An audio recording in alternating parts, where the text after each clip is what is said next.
Hello and welcome to the 188th installment of the Synapse Misfire Podcast. I'm your host, Chris, joined by our other host, Jordan. That's me, baby. Jordan! What's up? Make sure you remind the people. So, as always, you can find us on Apple Podcasts, Google Podcasts, Breaker, Reddit Public, Spotify, Pocket Cast, and the RSS feed, all linked below. YouTube and Spotify have the video platform where you can see us. Instagram, TikTok, you can reach out to us there. And email, synapsemisfire@pm.me. Send your comments, questions, concerns, death threats, and little kitty stuff. Yes. Yeah, and then you can find us here, where you are now. You're actually here. You're here. You found us already. But... no idea why I'm telling you where to find us, considering you found us, but, like, you found us. We're here. listen, it's a call to action. You ever watch any of those, like, YouTube tutorials on, like, there's YouTube tutorials on how to be a YouTuber, and everyone has the step of, like, do a call to action. Yeah. This is a call to action. Like the video. Smash the like button. Smash the subscribe button. Smash the bell. Pay me $5. Is there still a favorites playlist? Add this to your favorites. Give it 5 stars. Remember that? Remember when the subscribe button was yellow? Remember that? I don't know if I ever got to experience firsthand yellow subscribe button. Really? That might have been just after. Early, when I first started using YouTube, this is, I'm not kidding, when I was like 7 or 8. Maybe even earlier than that. Yellow subscribe button. And it had a star liking, right? And it was stars. Now they're getting rid of the fucking like button, too. They got rid of the dislike count. Now they're getting rid of the like button. Not for me.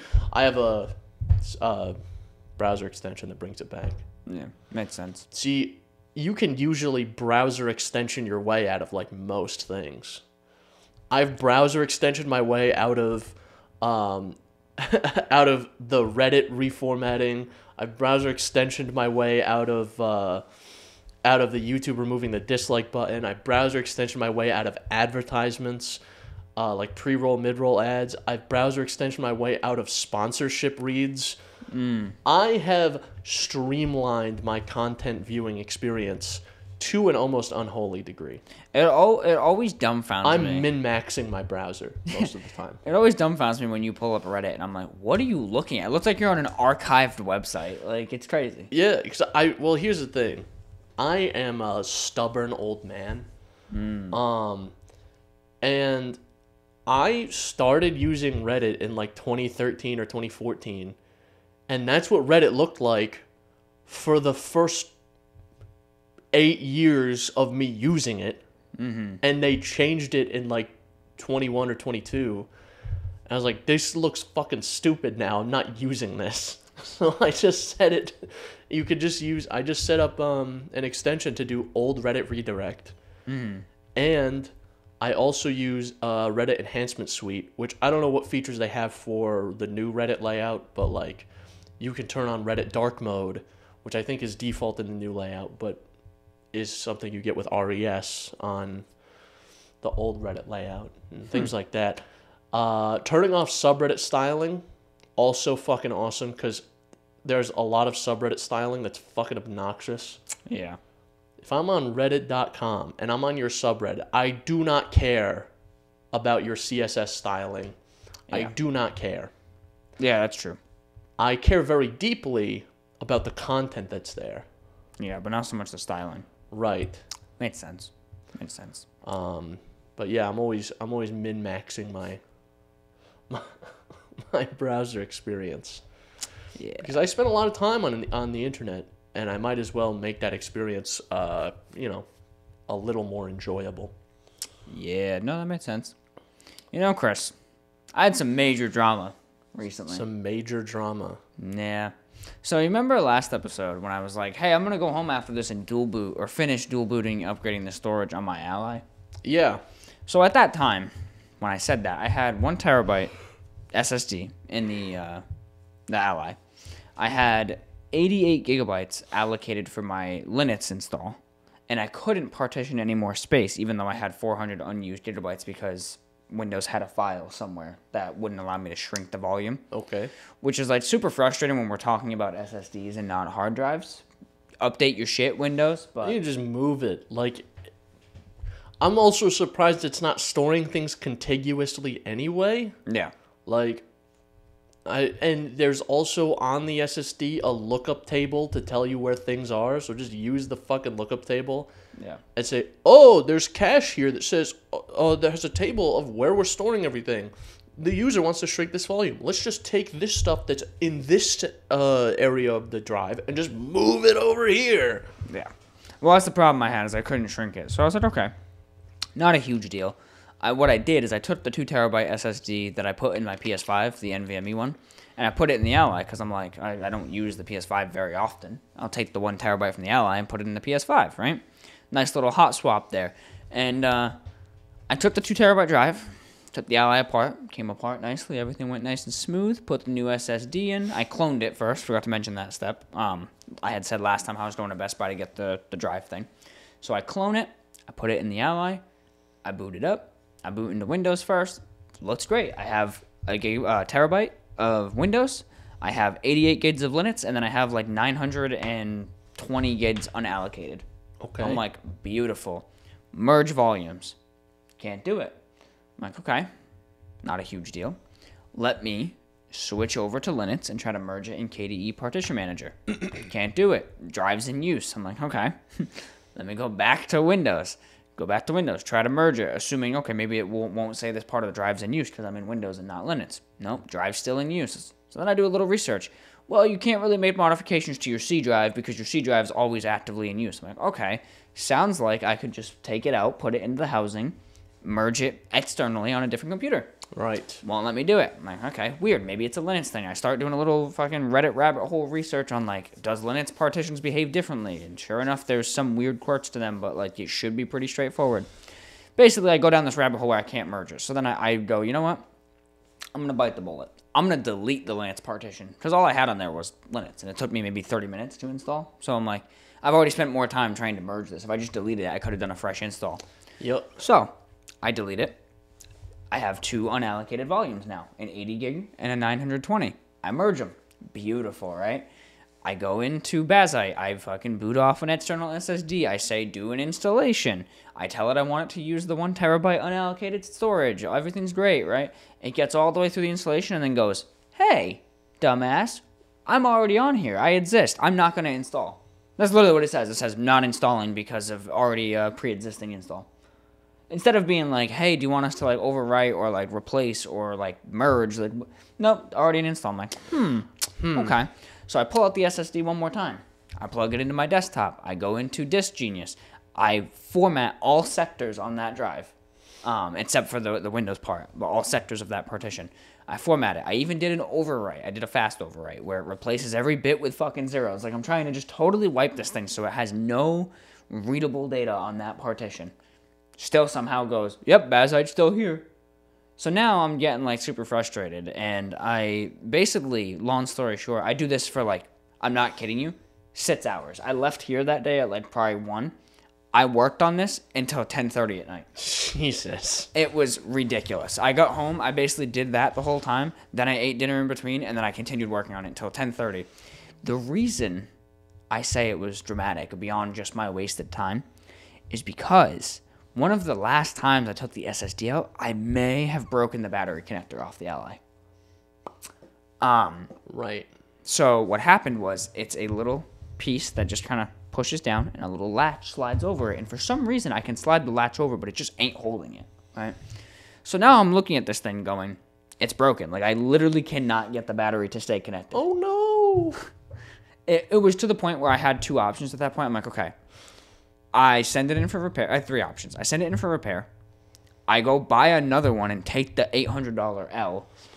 Or I bring this thing to work Monday. I take a picture of the connector. I cut the connector off, and I literally solder the battery wires to the board. I was like, that's like all I can do, because that connector cannot be replaced by me with the tooling that I have and the knowledge I have. But I could probably tin the wire and kind of lay it on the pin and solder it, right? Right. So now I'm getting, like, fucking heated. I'm beyond just annoyed. Now I'm actually heated. And I have Letsy look at it. I even, at one point, I kind of held the battery connector in place, and the thing just wouldn't boot up. And I'm like, all right, like, what the fuck did I do? So I'm super frustrated. I get her to look at it with me. We're just messing with it. And funny enough, me being me, I get annoyed and I put the battery connector on and it just keeps like popping off, just on, off. So I put the connector on and I had a screwdriver. I was just like pushing on it and I'm like, why won't this fucking stay? Like, I don't get what's happening. And I got frustrated, so I just went with the screwdriver and it stuck. It fucking stuck. And ever since then, it's been fine. It's been fine. So I just straight up just shivved the thing with the screwdriver. Don't touch it ever again. I got it to click in, like I felt it like in, and I'm like, what the fuck? And I slid the latch over and it stayed. Because the way the connector should work is you just lay it down and then you slide the latch over and the latch just holds it there. Right. So I think what I did is by slamming it like that, I literally forced the pins to mate. And now the pins themselves are just stuck holding each other there. So I did that. I slid the latch over and I was like, good enough. It's worked ever since. I've taken the thing, shook it around in my bag. Like, it just seems like it's good. So it's like one of those like ZIF connectors. I have had like a myriad of terrible experiences with ZIF connectors. They're awful. They're like uniquely terrible. Yeah. Not to say that I haven't had any problems with other types of connectors. It's just like I've definitely destroyed ZIF, like shit that's plugged into ZIF connectors before. Yeah. Because I actually was trying to put in a trackpad or a keyboard or something into a laptop, and the fucking like the ribbon wasn't like quite long enough and wouldn't quite slot into the fucking connector. Like zero insertion forced my fucking ass, and I ended up having to like mangle it in there, and I ended up breaking the connector because of it. So yeah, no, those things fucking suck. And needless to say, I got it, and I took the fat L. I took out the SSD, and I completely wiped the drive. And I just reinstalled Windows because I found out that ASUS is nice enough in their BIOS to have something called ASUS Quick Cloud Recovery, where literally basically what it does, I thought it was going to like restore like a backup, which I don't think it does because it didn't for me. What it literally did is it contacted like the ASUS servers, like it has their own little GUI and everything that you connect to your Wi-Fi, and it basically verifies the serial number of your device and goes, yeah, this came with Windows, and then it just does like a free install of Windows. Oh, okay. So I just started completely fresh, and then once I had a brand new drive, I was able to take this 2 terabyte or 1.8 terabyte partition and split it in half, and then redo my Bazite install. Everything went smooth. So now, after a cumulative 12-ish hours of work, I have this dual boot set up. It works great. It's the best thing I've ever done. But man, was that an emotional day. I have not been that angry in a long time. Like, damn. That was like high school levels of angry. That was like Galaxy Fold level. Dude, I was close to swooping my hair the other way, putting a fucking monster can in my hand, cracking the bitch open, and punching holes in my wall. Like, I almost went full Kyle. Dude, that's crazy. Like, I was pissed, dude. I was so mad. And like, this is how I talked myself down, by the way, of like my rage when I was sitting there and I was like, if I have to buy this for another $800, because one last thing, trying to contact ASUS for a repair and having them say your serial number is registered to this device, but then you click on it and it says the device doesn't exist, made me want to punch every ASUS worker I could ever possibly meet. What do you mean? It's in my hand! Dude, it exists! Dude, I go to ASUS's website. I sign into my account. It goes, hey, you have an ROG Ally. It's this serial number, right? And I'm like, yeah. Hell yeah, They go, would you like support on that device? I'm like, yeah. I click on it and it goes, what device? Like, literally, it would say, what device are you asking for support on? And I'd be like, where's the Ally? Back out. Hey, you want support on the Ally? Yes, please. Yeah, what device? That's what it kept doing to me. I almost snapped the thing. That was so frustrating. That was a whole nother level to it. But my point being, I also tried to talk myself down by being like, at a bare minimum, I'm not going to say, I'm not wealthy, okay? I'm not. But I'm at a point in my life where, like, I could theoretically go buy another Ally and, like, I can still eat that week. And, like, I don't have to worry about my kids wearing 10-year-old hand-me-down shoes that are falling apart. Like, I could afford another Ally, and it's not going to bankrupt me. So I'm not totally SOL, but also I really don't want to drop another $800 because of this stupid fucking thing. Yeah. So that's how I managed to talk myself down, was like, if I have to, I can. but I'm not happy about it. You know, my savings is gonna look at me and be like, "You fucking idiot, you dumb bitch." Listen, I am at a point in my life where I don't let myself get extremely worked up and angry about shit really anymore. If I'm doing something and I'm getting frustrated, I will just stop doing that thing. Yeah. I'm like, all right, this probably isn't worth all this drama. Yeah. And frustration. Yeah. The problem with me was I was very stubborn about getting the SteamOS thing working because it was a fit for something. It wasn't just like I like the Steam Deck GUI because I could have just used Windows Bid Picture mode with Steam. But I like the friggin' Steam Deck GUI. What are we? Yeah. So like, it wasn't like one of those. It was like, hey, this is gonna fit like fucking 4 games that I've tried to play recently that aren't working because of dumbass Windows issues. So I was like, I really wanted this done. And luckily I can report that it works great. Using SteamOS on the Ally is fantastic. The Unreal Engine 5 games run great.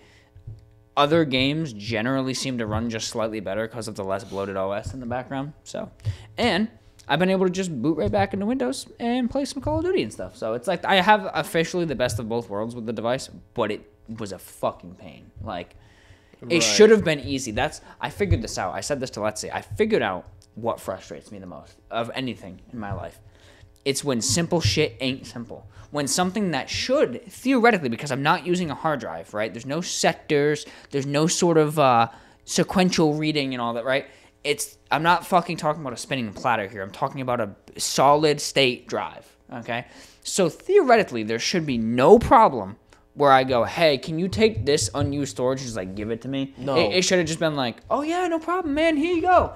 But because Windows be Windows and probably still uses the same logic as fucking Windows 98 when it comes to partitioning, was like, but like, how we gonna sequentially read your platter if we take away the bits in that sector though? It's like, yeah, but you're not reading a platter, buddy. It's a solid state drive, Not buddy. reading it, buddy. Yeah, so should have been simple. So I figured out that's my trigger. That's officially my like. If I had a therapist, they're like, "What upset you? What upset you, Jordan? What got you going?" I would just say when simple shit ain't simple. Like when things that should be a button press turn into a 12-hour long, arduous process.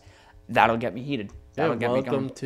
Welcome to the world of IT and computer troubleshooting and whatnot. It's the same shit I deal with my car sometimes. It is all shit that should be remarkably simple that it's just not. Yeah, and it's the same shit I go through with my car. Like, I'll go do something that should be mundane, right? Let's just say, like, the Yaris, right? Well, I did the front brakes, and then the caliper just seizes right after. It's like, that pisses me off. You know? That just pisses me the fuck off. It's the when simple shit turns arduous for no reason. You know? So. During your story, I was reminded, something you said reminded me of a video I saw the other day. I forget what it was, but it was a guy trying to, it was a person trying to, I don't know, they were trying to get something working, like install something. Fuck, what was it? Oh, you know how Spotify decommissioned all the car thing devices? Yeah. You can apparently, like, very easily just jailbreak it. Yeah, just load your own shit on there.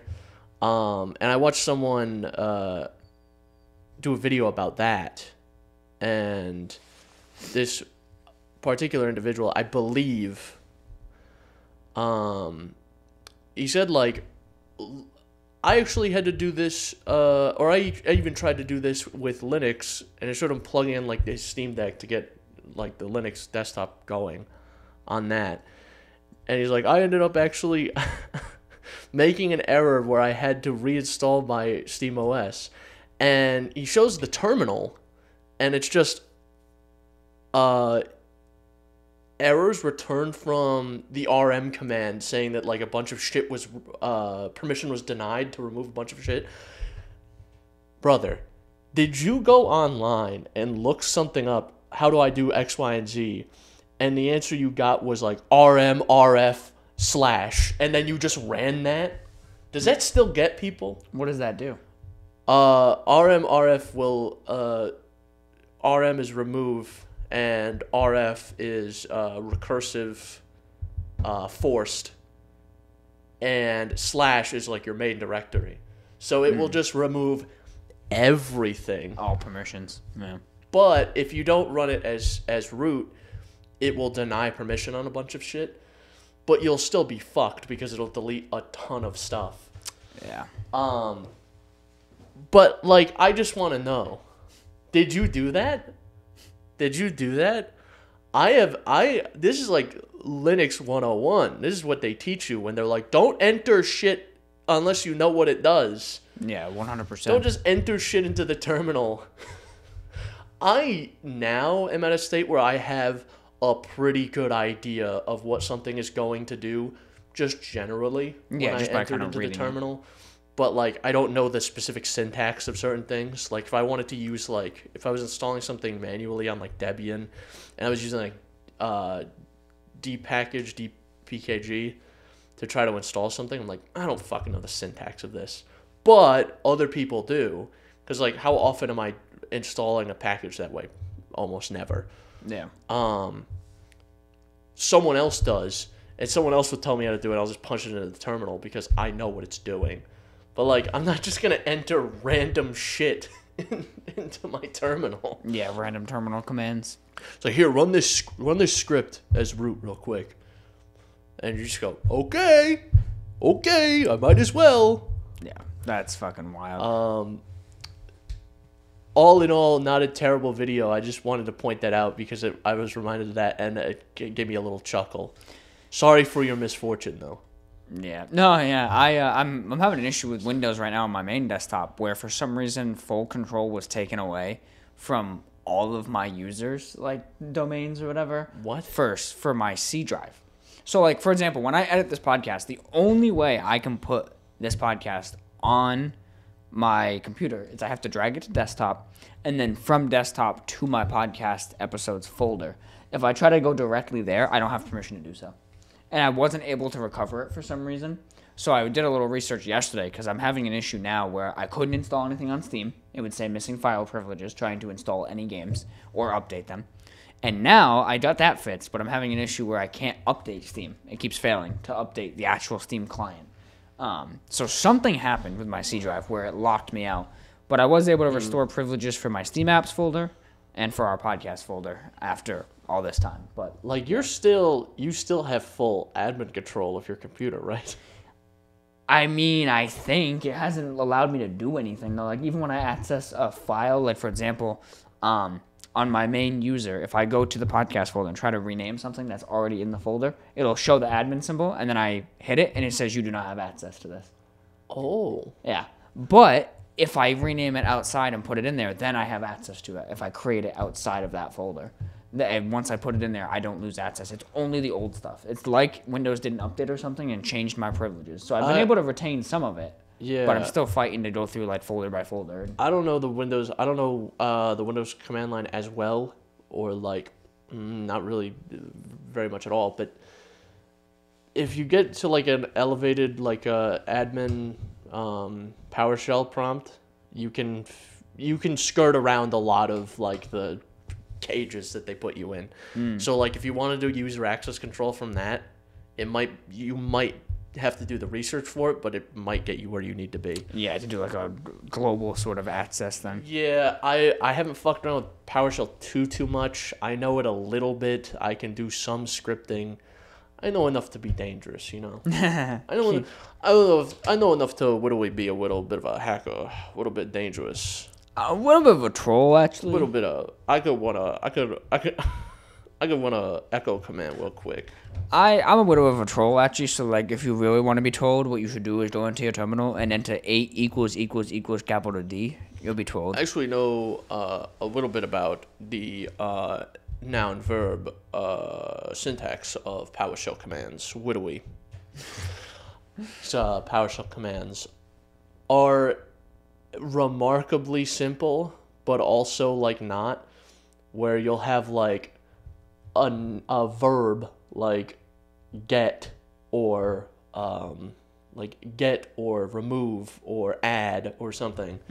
So you could do like, for instance, if you wanted to get stuff from like a directory, you would say like get -child item, and then the directory or something like that. So I know a little bit about the command line. I'm not gonna lie to you. I'm a little bit of a hacker. Little bit of a. This guy's Mr. Wabbit over here. But They call me Mr. Wobot, actually. Mr. Is that what it is? It's Elmer Fudd, and what's the fucking? He's the one who does that, right? It's Mr. Wabbit, or whatever, to Bugs Bunny. I think it's him. I'm hunting wabbits. Yeah, that's what it is. Yeah, it's that. That's what it sounds like every Be time. very quiet. I'm hunting wabbits. What are we hunting here? Have you ever seen that clip of it was Elmer Fudd hunting Bugs Bunny, and he goes, I'm looking for a wabbit. He says that to Bugs Bunny. He goes, I don't know how to tell you this, but I am a rabbit. He yells it. I have seen that. I have seen that clip. That shit is so funny. Old cartoons are funny as hell, man. Yeah, they are. So fucking funny. But yeah, aside from that pain, I have a couple other things I'll bring up. But before I do, what have you been up to, Chris? I feel like I've taken the floor here, so. Yeah, you're making it about yourself, man. Yeah, man. Fuck you. Fuck you, dude. Fuck you, Toby. The show's over, man. This is why Dad thinks you're gay. That's why Dad thinks we're gay.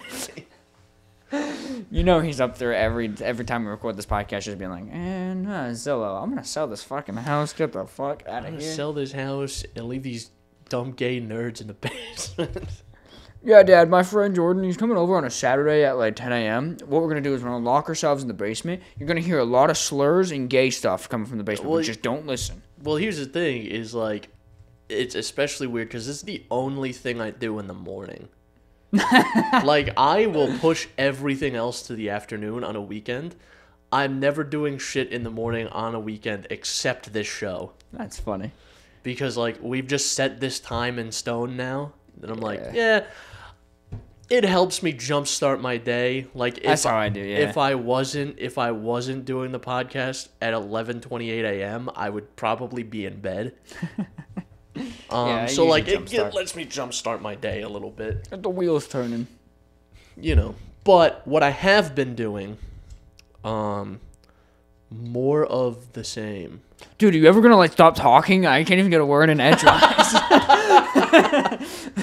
I've been doing more of the same that I was doing what we talked about last time, where I'm just writing stuff, and I was off. Maybe a little bit. Maybe a little bit.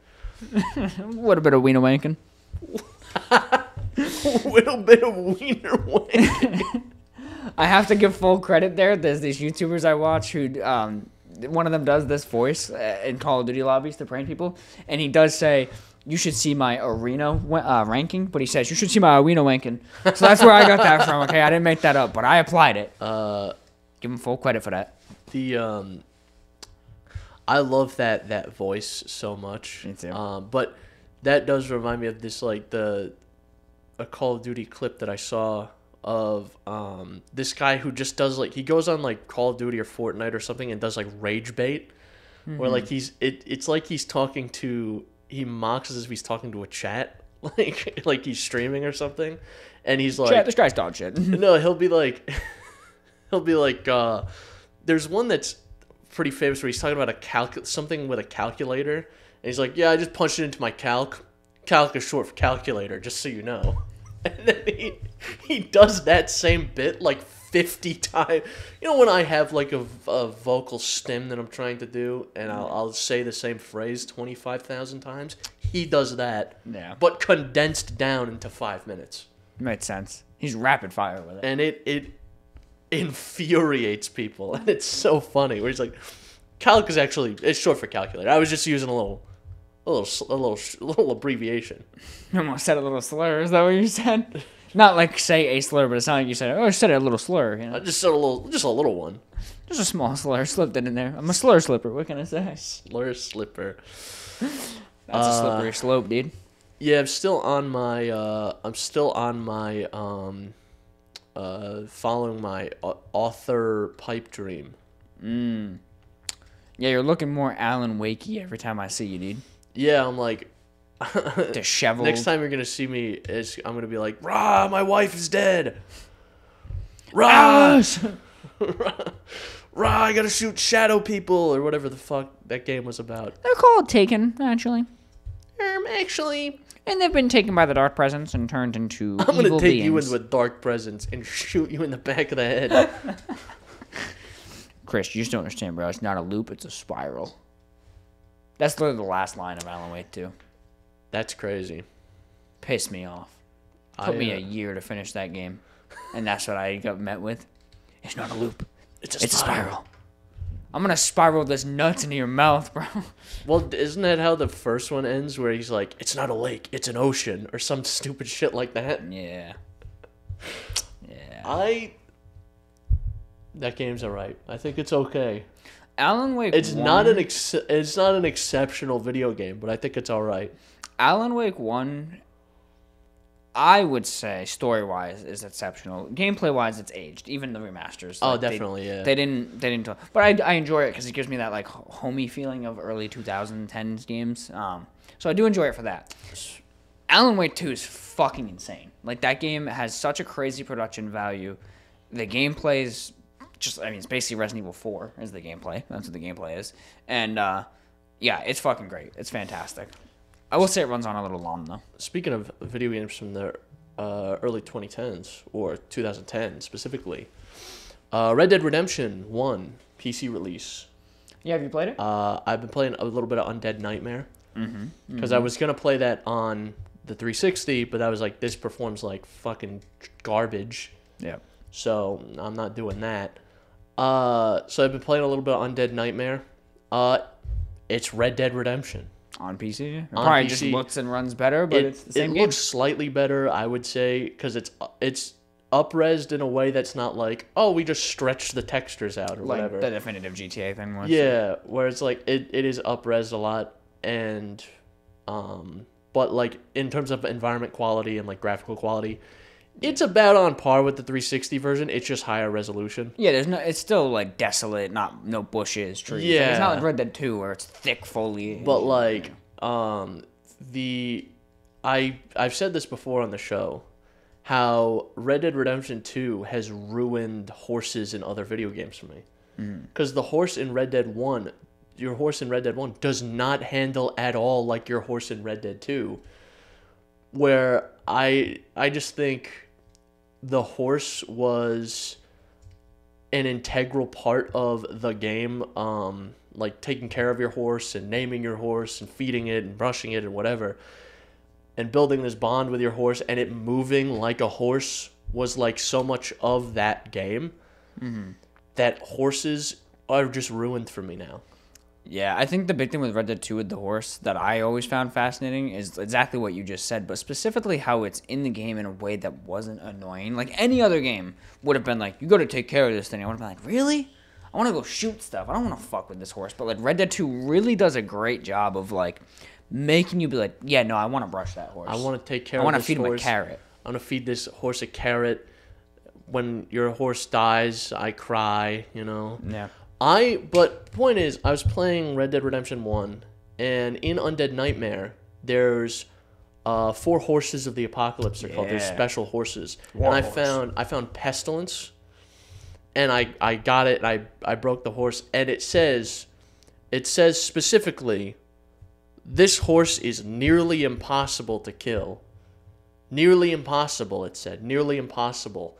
I was riding the horse like 5 minutes after I got it. I was riding this horse. I walked the horse down a very slight decline, got off the horse, and it dropped dead. It dropped dead. I went, that's my unkillable horse. That's it. It met the immovable object, dude. Meanwhile, before that, or after that, my horse that was given to me after that was running up, and I pulled out the sniper rifle, and I shot it in the head, and it tanked the shot. That's crazy. But my unkillable horse, nearly unkillable horse, broke its ankle or whatever, and died instantly. Twisted its ankle. My leg! To be fair, I also think a broken ankle is like a fatal injury on a horse, normally. So, it stepped on like a rock that was slightly too big and died instantly. Oh, man. I don't understand. I don't get it. Undead Nightmare, fun as hell, by the way. Still. Yeah. Still a lot of fun. I've been restricting myself really well to not buy games, so that's next once I'm done with Silent Hill. I'm not gonna buy it until I'm done with the game I'm playing. But Undead Nightmare, I forgot how fucking silly. It's so silly and good, but it's also so riveting, like somehow at the same time. It is so silly, where I just think back because there's some. It's just because it's non-canon. They're like, here's all the characters that you love, and now watch them die to zombies or whatever. Or you run into like crazy characters like Herbert Moon, where he just goes on this like racist diatribe and then gets eaten by zombies. Yeah, him and then like the people on Blackwater that you see on the roof that are like just a caricature of stupid Americans. Yeah, stupid ignorant posh. Yeah, where they're having like. The husband and wife are having like a really in-depth personal argument in front of John Marston. He's like, "Oh, I saved your life," and they're just bickering back and forth. He's like, "Well, anyway, good luck up there. I'll see you later. Yeah, I'm out of here." There's guys like you get to see all the crazy characters you meet. Seth, Nigel West Dickens, all those silly little fellers. And you get to kill a bunch of zombies. Oh yeah, he gets fucking eviscerated immediately. Yeah. Where his fucking intro or his only scene in that campaign is so funny, because he's like, "Oh, you're back from Yale," and he's like, "Yep, but everyone's fucking eating each other now," and Marston is like, "Well, what's going on?" And he goes, "Well, I got no fucking idea." Yeah. I mean, it's fair. It's fair. And he goes, "I'm going to walk down this dark, desolate street to go get my bag." So funny. Like, such a good DLC. It's so silly. I love that. I love it so much. And it's just, I think that's shit that we don't really have in games anymore, man. Yeah. I don't think that there's enough studios or enough resources put toward silly, non-canon sort of like renditions of characters. Yeah. Where they're like, this is fun. Like, I think to things like the beginning of Saints Row 4, I think, where you were the president, but also you're in like a TV show or something at the very beginning, and you have to play through like the aliens abducted you and put you through a simulation. That's the TV show. Oh, right. But I think if you're talking about silly renditions in a way, I hate this game, but Get Out of Hell is that. Oh, yeah. I mean, I think it's technically canon, but that whole game is shit anyway. But I think Saints Row 4 in general is like a very silly sort of. Yeah. They definitely leaned into the bullshittery that. Yeah, if Saints Row 4 wasn't canon, I would like it. Because it's canon, I despise it. Because it definitely blew the lights off that series. Because 2 and 3, I mean, 1 was great for the time, but 2 and 3 were outstanding. And then 4, just fucking... 3 is such a crazy game because you go from like, oh, you're a completely out there like criminal or whatever who's stranded now in a new city. For some reason, you can't just leave. I forget why. And then by like the middle to the end of the game, you're dealing with like Toon Force. Yeah. You're a cartoon character. Yeah. You're like, oh, I have this penthouse. I'm gonna jump off the penthouse, not pull a parachute, bounce off the ground, not take any damage, get hit by a car, not take any damage. Obliterate the entire city with my infinite ammo that I have, and then get shot many times and take, again, no damage. Yeah. 2 was... oh, man. Saints Row 2 is such a fucking treat. You just made me realize that I think I'm going to spend another 12 hours getting Xenia up and running on the Ally and emulate Saints Row 2 on the Xbox emulator. Because, dude, Saints Row 1 and 2, where 1 was... like a little too serious. Like it kind of went for like the GTA route. Not that GTA is wholly serious, but like storytelling wise, it tried to be mature and like kind of a little bit satirical. But then 2 just found that perfect like homeostasis, dude, right in the middle of like the characters are ultimately caricatures, kind of like they are in GTA. The world is interesting enough. The tools at your disposal are zany, but not like out of this world. And then 3 kind of pushed it just a little too far with the like, we're going like almost Mission Impossible here, where like you're gonna get like taken and abducted off an airplane, and then you're gonna jump out of the airplane and fly into another airplane to rescue Shondi, and then you're gonna high five her in the air and parachute down to the city, and then we're gonna go back to like Saints Row 2 levels from there. And it never quite landed as well, but then 4 just fucking ruined it. Like if 4 came out like it was supposed to, which was a DLC that was non-canon, kind of like Undead Nightmare, it would be so fun to me. But because of what it did to the series, I find it deplorable.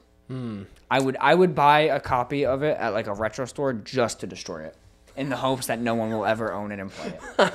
I'm not even like, I'm like 1% kidding. Like if I came across it and it was sub $10, I would probably take it and shoot it. There's also like an entire section of that game which is like a parody of fucking Mass Effect. Yeah. Like your interactions with all your crewmates or whatever once you rescue all the real people. And then I forget how that game actually ends or goes, but I remember the Earth gets blown up at some point. Does that really happen, or is that part of the... So... Is it like a simulation within a simulation sort of thing? It happens, but then the Gat Out of Hell DLC sort of retcons it by basically Johnny Gat goes into hell. Conjures the Earth back into existence? No, so what happens is the devil seats out your character, who's called the boss. He finds your character to be the most despicable, deplorable human, so you're the perfect fit to marry his daughter, Satan's daughter. So Johnny Gat goes into hell, fights Satan, and then after besting Satan, you have 3 endings you can choose from. And the canon, quote-unquote, one is where he makes a deal with Satan to bring back the Earth. That's the canon one. See what I'm saying? The game's fucking stupid. That's so stupid, but I like that. Pisses me off. I like that. I think that's as someone who is not particularly like a huge fan or follower of the series, like, not that I'm saying it's bad, I just like... Yeah, just not super involved. I could snap out of existence tomorrow and my life would not change. That's funny as fuck. I think that's really funny. And I think that's where I'm like the opposite end, because like you said, you don't have much of an attachment to the series. That series for me, genuinely, right? This is gonna be a crazy memory. I don't even think you know this, so that's a Chris first time hearing of this ever even happening. I don't think I've told any of our friends this is new lore. Yeah, this is straight up new lore. I don't think I've ever talked about this for some reason. But when I was 4, my house burned down. And when my house burned down, that's how we moved to where I live now. Okay. Not the same house, but the same city. Right. I remember distinctly when the house burnt down, there was 2 things that survived. Oh, boy. Every video game we owned was burned. Every case, copy. 2 things survived. The 360 itself and the 1 game sitting in the disc tray. And it was Saints Row 2. Or, sorry, Saints Row 1. That's crazy. And when we moved, that was all I had, was that 360 and that 1 game. And it was all I really played anyway as a kid. But all my brother's games, all destroyed. So my brother had no care at that point. He was like, just take the 360. I have no games to play with it. Like, they all got destroyed. So that's when I inherited his 360. And all I did was play Saints Row 1 for years. Until 2 came out.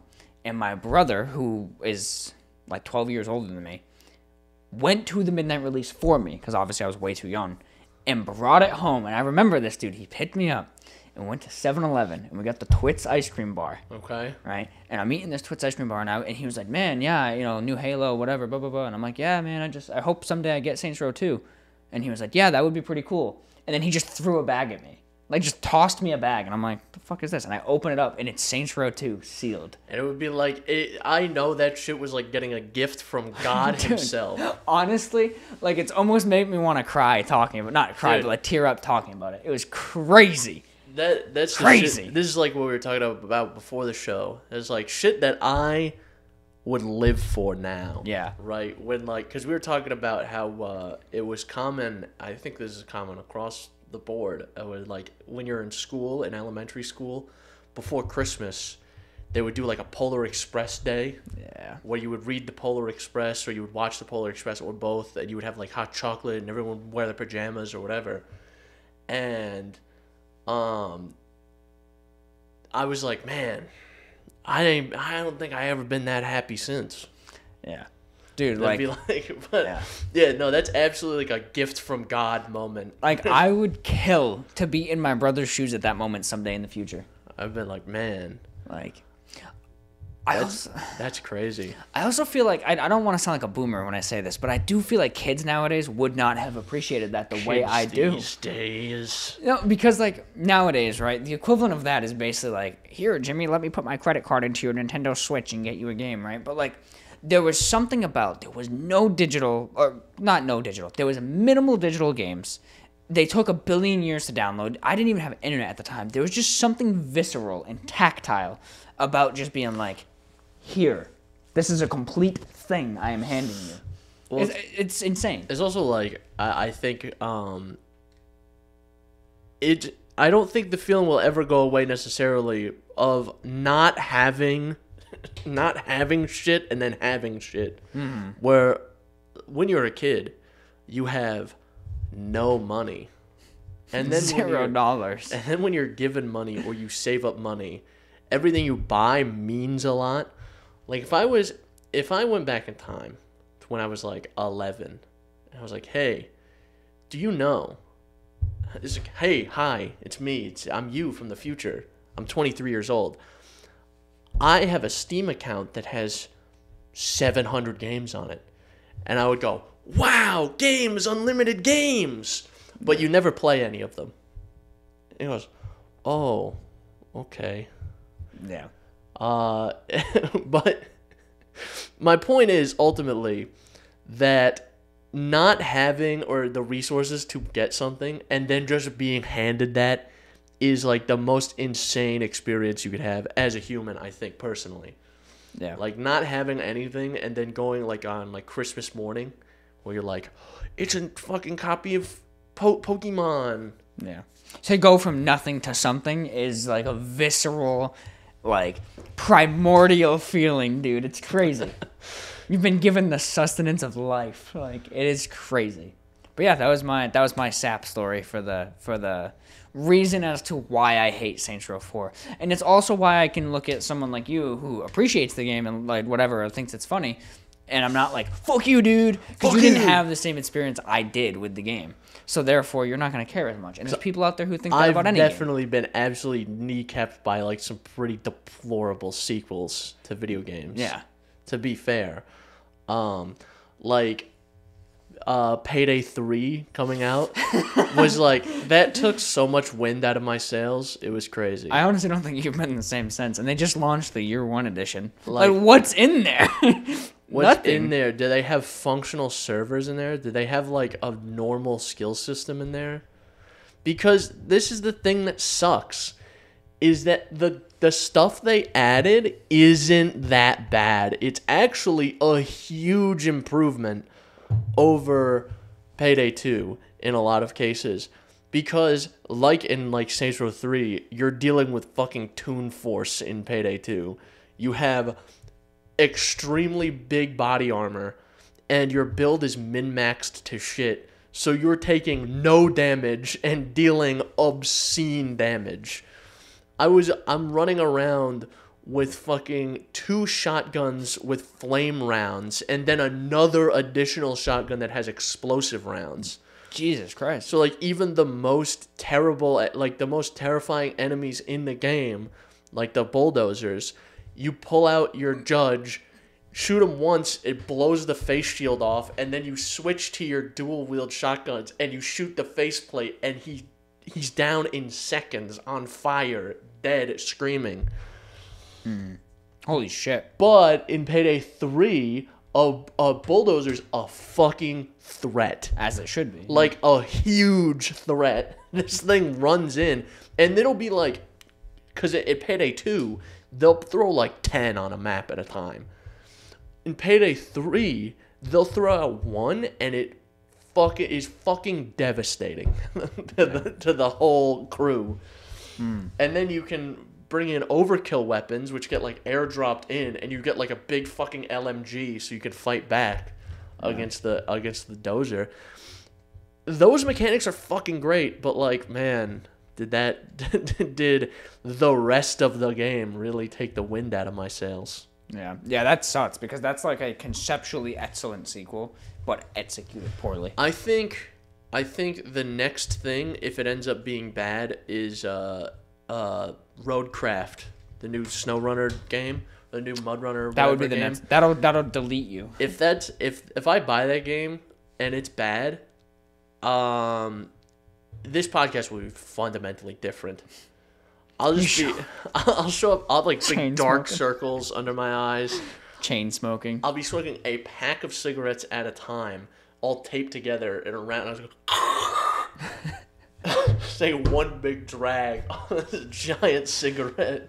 Yeah, a full bottle of whiskey gone in one episode. Like full handle of whiskey. Like a fucking old Shoe Nice video. Chris, what have you been up to today? The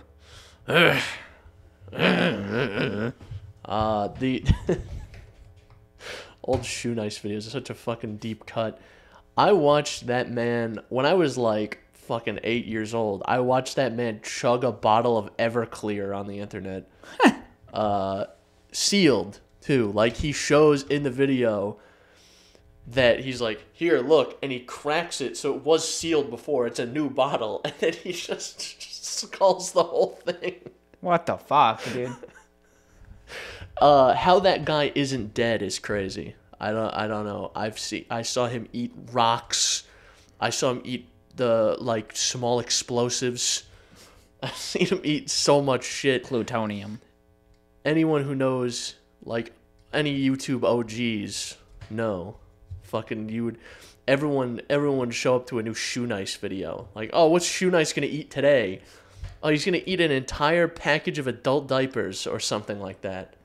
The fuck? Yeah, I don't know how he didn't die. Yeah. You know who I found out is a piece of shit? I didn't know. Whom? Tobuscus, Toby Turner. Oh, you know, he sucks. I didn't know that. I like thought about him randomly one day. I was like, I used to watch that guy a bunch. he's fucking terrible. Yeah. He's like villain maxing on YouTube now. Yeah, he is. He's like, yeah. I'm like, whoa. Like, what the fuck? He fucking sucks. Look, what happened? I heard something happened with his girlfriend leaking something or some shit, and that's when he took a turn. I don't know. Yeah, he was like, accused of being like a horrific rapist, drug addict, and like I think part of that ended up being true. Sounds like it from what I've heard of what he does now. So. And now he's just a villain maxing. Yeah, it's crazy. He's like, I'm gonna make videos in my Tesla, ranting about topics I scarcely understand, just to be controversial, to try to get 2,000 views on my completely dead YouTube channel. Washed up as fuck. Toby Turner, if you ever watch this, fuck you personally. Yeah. I watched all your Minecraft videos, all your Happy Wheels videos. Dude, Nugget Biscuit was the shit. I was singing Nugget and a Biscuit, Safety Torch, Diamond Sword. Fuck you, dude. Fuck you. Yeah, fuck you. Yeah, fuck you. No. Fuck you, buddy. Yeah, fuck you. You know what? Fuck you, too. Fuck you, honestly. You allowed him to become the thing he once sought to destroy. I allowed him. I was the guy. I actually put out the story. Bum, bum, bum. I actually put out the story. I would sneak into his house every night and shoot him with fentanyl so that he would be like a drug addict. Some with little bits of. I just would sneak by him. I would go, Mr. Turner, very pleased to meet you, and sneak a little fentanyl patch on his hand. He said, that sticker looks cool. Oh, that's a pretty neat. Fuck, man. I do find it is rare that a YouTuber's been on the platform for as long as someone like Tobuscus and isn't a piece of shit. That is very true. I'll say, like, I never really watched his content, but, like, Markiplier, he's been on the fucking platform forever. Remarkably unproblematic guy. Seems, I mean, again, could be fake, but seems like a actually really great guy. Not even just unproblematic, but, like, great. Jax Films, he's been on the platform since, like, 2006. That Septic Eye, too. Jacksepticeye, he's been on the platform for fucking forever. PewDiePie had his moments, but he's gone now. He retired, kept doing his thing. I think he just was like, I'm done with this, which is totally fair. He left. Yeah, totally fair. Leaving is a fair option. Who else from that era, though? Let's see. Oh, Rhett and Link. Good Mythical Morning, Morning guys. OGs, generally, from what I've heard, genuinely very, very nice guys. Yeah. Also remarkably unproblematic. No. So, point is, it is rare to see like a YouTuber who's not disgraced. Yeah. Who's been on the platform for that long. Like 10, 12 years plus. Because like there are people who are like, oh well, if you watch this from watch this video from that they made in 2011 where they use some language that's a bit off from what we would use today. Like okay, no shit. Yeah, sure. In 2011, people spoke differently. Very different. More glib about using specific language that we would think twice about using now. Yeah. And that's like the worst thing I've heard about like some people. It was like, oh well, they said this one time. Like okay, and yeah, it's very extremely different. Yeah, that was. But I think there's a lot of people villain maxing though. People who are trying to lean into their. We should villain max. We should villain max. I think. Yeah, I think we could do it. We would have to be particularly villainous though.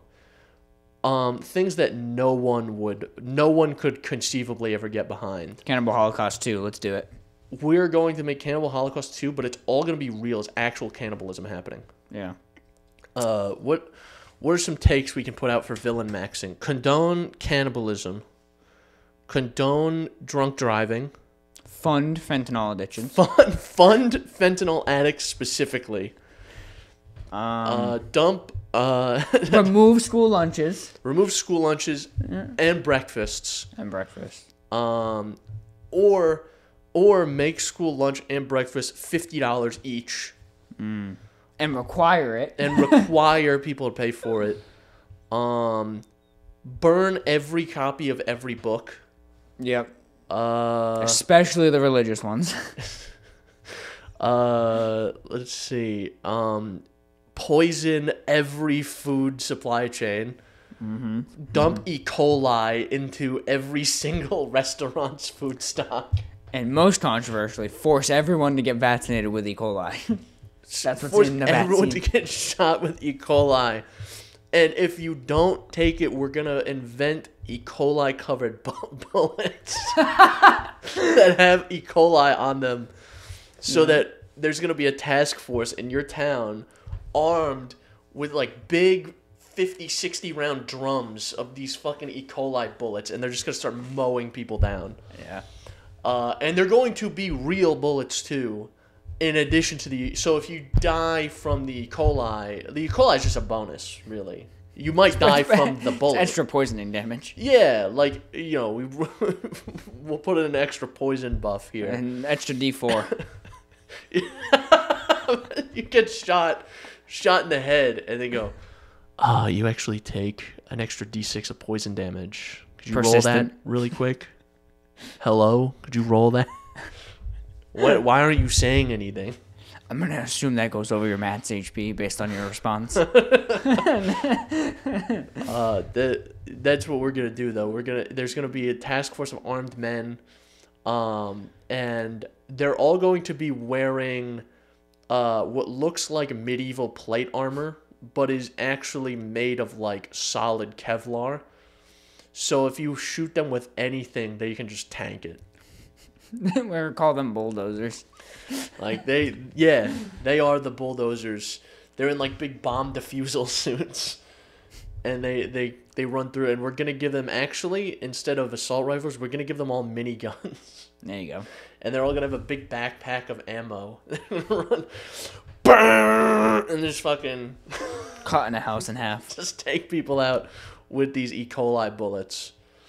We're also going to start spraying caustic chemicals from airplanes upon every city and every town.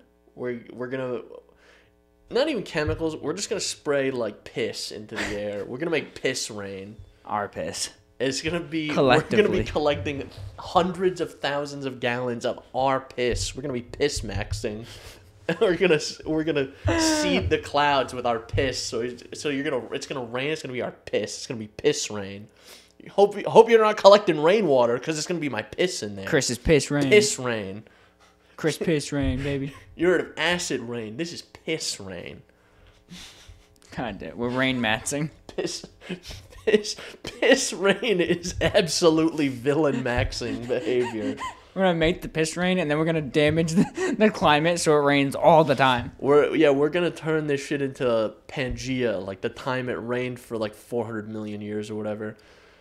We're gonna cause a great flood in this fucking place. Noah's Ark, but with piss. It's going to be biblical amounts of piss rain. There's going to be a flood that covers mountains of just piss rain. Where are we gonna get all of it? We're piss maxing. Mount Everest underwater. We're piss maxing. I've just been, we just drink a lot of water. Dude, Monster makes me piss like crazy. I'll drink a bunch of Monster. I do a bit of piss maxing myself because I drink a lot of coffee, mostly decaf because Heart. And I drink a lot of water, so like I'm pissing. I'm just piss maxing every like hour. I'm pissing. Kidneys be working, bro. I'm flushing those things out constantly, bro. I think we got a good idea here.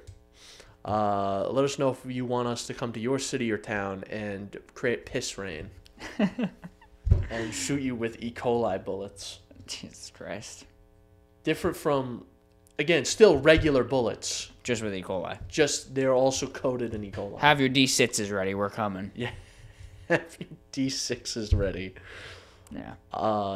Imagine having to do a skill check the same way you would have to do it in an RPG where because I've seen people do videos where they do like quick time events in real life. Like a guy goes to open a microwave and it pops up the quick time event from Dead by Daylight. No, what the fuck? Dead by Daylight. Yeah, the ding. There we go. I was like, I get Dead by Daylight, Until Dawn, and Dying Light confused all the time. Because I'm like, Dead by Daylight Dawn? Dead by Dawn, Daylight, Until... Doug Dimmadome. Doug Dimmadome, owner of the Dimsdale Dimmadome. I think we should do that, but with skill check rolls. That would be kind of funny. Where it pops up like the Baldur's Gate thing. You have to roll your dice. That would be funny. They'll make a video where you walk to the stairs and you're like... And it's like, agility check. And then you fail it and you go... Roll athletics. And you just dive down the stairs. You roll a 1 and you just go... And just... straight down the stairs. And then you roll like a D10 for your damage. Yeah. Yeah. That would be kind of funny, actually. Man. Merging on the highway. you roll on that one, you're like, damn it. You just full send it right into like 10 cars. I like the implication that your character doesn't fail to do a thing. They see the dice and go, well, like they can do it normally perfectly fine. And they're like, well, God said to do it this way. And I trust him. I think God is correct on this one. And then they accidentally swing their weapon into their most trusted ally. Yeah, pretty much. God said to do this. Fuck out of here, fly. Fly. But yeah, that's all I got. I think we got a good idea for villain maxing. Yeah. So, but I think that's it for today. That's all our dastardly plans for today. Yeah. Look out for piss rain. Don't drink any rainwater for a while. Because and then eventually don't drink your fresh water or drinking water either, because that's also going to be mostly our piss. Yeah. All right, that's it. That's all I got. You good? Yeah. Oh my god. So as always, you can find us on Apple Podcasts, Google Podcasts, Breaker, Radio Public, Spotify Podcast, and the RSS feed linked below. YouTube and Spotify have the video platform. There's Instagram and TikTok. Reach out to us there. Synapse Misfire at pm.me. Send us your comments, questions, concerns, death threats, and most importantly, little kitty bid city stuff. And yeah, that's about it. Look, I did a trick. It's held on by the laptop. Yeah. That's crazy. Look, I can do it this way too.